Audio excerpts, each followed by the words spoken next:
সবাইকে স্বাগত। Shariatpur civil surgeon কার্যালয়ে ১৭ তারিখ পরীক্ষা অনুষ্ঠিত হতে যাচ্ছে। আপনাদের সকলের মোবাইলে SMS চলে আসছে। সকলে এডমিট কার্ড পেয়ে গেছেন। আপনাদের পরীক্ষাটি লিখিত হবে। আজকে একটি লিখিত পরীক্ষার প্রশ্ন প্যাটার্ন নিয়ে এসেছি। ইনশাল্লাহ এই প্যাটার্ন থেকে 20 থেকে 25 নাম্বার অনায়াসে কমন পাবেন। আপনারা অনেকেই পরীক্ষা পাশ করতে পারেন না, কারণ একটি পরীক্ষার প্রশ্ন প্যাটার্ন বোঝেন না বলেই। আজকে বুঝিয়ে দিব, আজকে দেখিয়ে দিব কোন কোন টপিক, কোন কোন বিষয় থেকে প্রশ্ন প্যাটার্ন আসবে। ইনশাল্লাহ আমার সাথে ধৈর্য সহকারে সম্পূর্ণ ভিডিওটা দেখলে আপনি পরীক্ষায় পাশ করতে পারবেন। আমি সরাসরি চলে যাচ্ছি মূল কথায়। তার আগে একটি কথা বলে রাখি, আপনারা যারা শরীয়তপুর সিভিল সার্জন কার্যালয়ে পরীক্ষা দিবেন, আপনাদের জন্য একটি শর্ট স্পেশাল চূড়ান্ত সাজেশন তৈরি করা হয়েছে। পরীক্ষার প্রশ্ন যেমন থাকবে, পরীক্ষার প্রশ্নে যেমন প্যাটার্ন থাকবে, সেম ভাবে আমরা সাজেশনে উল্লেখ করেছি। ইনশাল্লাহ এই সাজেশনটি পড়লে সাজেশনের বাইরে আপনাকে আর কিছুই পড়তে হবে না। এই চূড়ান্ত স্পেশাল সাজেশনটি নিতে স্ক্রিনে দেওয়া হোয়াটসঅ্যাপ নাম্বার রয়েছে, ইমো নাম্বার রয়েছে। দুটোর মধ্যে যে কোনো একটি মেসেজ করে সাজেশনটি সংগ্রহ করুন। সাজেশনের মূল্য 100 টাকা। আমি বলি, শুধু তারাই সাজেশনটি সংগ্রহ করবেন যারা চাকরির কারণে, বিভিন্ন কাজের কারণে পড়তে সময় পান না। শুধু আপনারা সাজেশনটি সংগ্রহ করে একবার রিভিশন দিয়ে যাবেন, ইনশাল্লাহ পরীক্ষায় আপনি উত্তীর্ণ হয়ে যাবেন। আমি সরাসরি মূল কথায় চলে আসলাম। এখানে রয়েছে শরীয়তপুর সিভিল সার্জন কার্যালয়, পদের নাম স্বাস্থ্য সহকারী, পরীক্ষার তারিখ 17/1/2025। পূর্ণমান থাকবে 80, সময় থাকবে 90 মিনিট, অর্থাৎ আপনাদের পরীক্ষা লিখিত হবে। আমি বলি লিখিত পরীক্ষাটা কি, এটা আপনাকে আগে বুঝতে হবে। লিখিত পরীক্ষা মানে সন্ধি বিচ্ছেদ থাকবে, এক কথা প্রকাশ থাকবে, বিপরীত শব্দ থাকবে, ট্রান্সলেট থাকবে, বাগধারা থাকবে, তারপরে শর্ট করে একটি প্যারাগ্রাফ থাকবে, অঙ্ক থাকবে, সর্বশেষ থাকবে সাধারণ জ্ঞান। এতটুকুই কিন্তু লিখিত পরীক্ষার একটা শর্ট সাজেশন, ঠিক আছে? এর বাইরে আপনাকে আর পড়তে হবে না। আমি যে টপিকগুলো বলেছি এগুলো পড়লে আপনার এনাফ। সর্বপ্রথম আসবে কি, সন্ধি বিচ্ছেদ। আপনার সন্ধি বিচ্ছেদ 5টা থাকবে, 5টার জন্য আপনি 5 নাম্বার পাবেন। সন্ধি বিচ্ছেদ 5টা থাকবে, 5টা যদি পারেন 5টার জন্য 5 নাম্বার আপনি পাবেন। 2 নম্বরে থাকবে এক কথায় প্রকাশ। এখানে এক কথায় প্রকাশ 5টা দিবে, যদি আপনি 5টা পারেন 5টার জন্য 5 নাম্বার, অর্থাৎ প্রত্যেকটি প্রশ্নের জন্য 1 নাম্বার করে। তারপরে 3 নম্বরে রয়েছে বিপরীত শব্দ। 5টি বিপরীত শব্দ থাকবে, 5টার জন্য 5 নাম্বার পাবেন। 4 নম্বরে থাকবে প্রিপোজিশন। প্রিপোজিশন থেকে 5টা থাকবে, 5টার জন্য 5 নাম্বার দেয়া থাকবে। আপনি যদি পারেন 5 নাম্বার পেয়ে যাবেন। তারপরে 5 নম্বরে আছে জেন্ডার।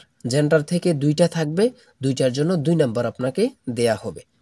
তারপরে 6 নম্বরে থাকবে আর্টিকেল। আর্টিকেলগুলো একদম ইজি আসে, ঠিক আছে? এখানে 5টা আর্টিকেল থাকবে, 5টার জন্য 5 নাম্বার পেয়ে যাবেন।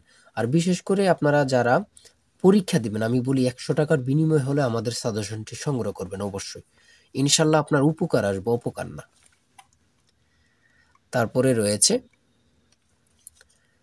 তারপরে 7 নম্বরে রয়েছে কোন স্থানকে বাংলাদেশের ফুসফুস বলা হয়? সুন্দরবনকে, খুবই গুরুত্বপূর্ণ। 8 নম্বরে রয়েছে বাংলাদেশের একমাত্র কার্প জাতীয় মাছের প্রাকৃতিক প্রজনন কেন্দ্র কোন নদী? সেটা হচ্ছে হালদা নদী। হালদা নদী। 9 নম্বরে রয়েছে দ্বাদশ জাতীয় সংসদ নির্বাচন কোন তারিখে অনুষ্ঠিত হয়েছিল? 7 জানুয়ারি 2024। 10 নম্বরে রয়েছে বাংলাদেশের প্রধানমন্ত্রী হবার বা বাংলাদেশে প্রধানমন্ত্রী হওয়ার ন্যূনতম বয়স কত? 25 বছর। আমরা জানি প্রধানমন্ত্রী হওয়ার ন্যূনতম বয়স হচ্ছে 25 এবং রাষ্ট্রপতি হওয়ার ন্যূনতম বয়স হচ্ছে 35। 11 নম্বরে রয়েছে মুক্তিযুদ্ধে বীর প্রতীক খেতাবপ্রাপ্ত একজন নারী মুক্তিযোদ্ধার নাম লিখুন। উত্তর হচ্ছে ডাক্তার সীতারা বেগম। ডাক্তার সীতারা বেগম, খুবই গুরুত্বপূর্ণ। তারপরে 12 নম্বরে রয়েছে পলিথিন নিষিদ্ধ করা হয় কত তারিখে? 1 অক্টোবরে পলিথিন নিষিদ্ধ করা হয়। তারপরে রয়েছে 13 নম্বরে পদ্মা সেতুর দৈর্ঘ্য কত? 6.15 কিলোমিটার। তারপরে 14 নম্বরে দিয়েছে right 5 sentence on the tree plantation, অর্থাৎ আপনার শর্ট করে আপনাকে একটা প্যারাগ্রাফ লিখতে হবে। 5টা সেন্টেন্স নিয়ে প্যারাগ্রাফের জন্য 5 নাম্বার দেয়া থাকবে। তারপর অঙ্কের ক্ষেত্রে আসেন, প্রত্যেকটি অঙ্কের জন্য কিন্তু 5 নাম্বার করে উল্লেখ থাকবে। এখানে পারলে আপনি 5 নাম্বার পেয়ে যাবেন। টাকায় 3টি করে লেবু কিনে টাকায় 2টি করে বিক্রয় করলে শতকরা কত লাভ হবে? এমন ধরনের অঙ্ক পরীক্ষায় বারবার আসে, খুবই গুরুত্বপূর্ণ, যা বলার বাহিরে। এখানে অঙ্কটির সমাধান দেয়া আছে, আপনি যদি পারেন 5 নাম্বার পেয়ে যাবেন। তারপরে 16 নম্বরে রয়েছে 20 জন শ্রমিক একটি পুকুর 30 দিনে খনন করতে পারে, কতজন শ্রমিক 20 দিনে পুকুরটি খনন করতে পারবে? এমন ধরনের অঙ্ক কিন্তু থাকবে।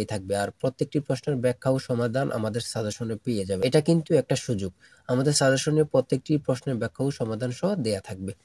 দেখেন 17 নম্বরে রয়েছে 2টি রাশির যোগফল 240, তাদের অনুপাত 1:3 হলে রাশি 2টি নির্ণয় করুন। একম রাশি 2 রাশি শতকরা কত হবে? ঠিক আছে, এখানে সমাধানটি, প্রশ্ন সমাধানটি এদিক দিয়ে দেয়া আছে, আপনারা দেখে নেন, এখানে দেয়া আছে। যদি আপনি পারেন 1 নাম্বার পেয়ে যাবেন।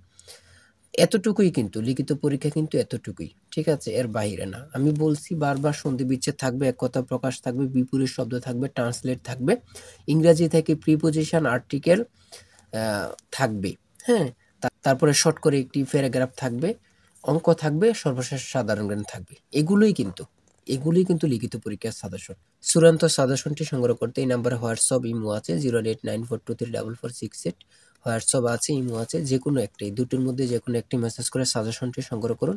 ইনশাল্লাহ এই সাজেশনটি পড়ে শুধু পরীক্ষা দিতে গেলে আপনি উত্তীর্ণ হবেন, শুধু 100 টাকার বিনিময়ে।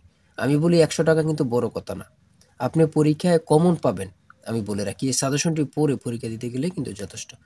সবাই ভালো থাকবেন, সুস্থ থাকবেন, আল্লাহ হাফেজ।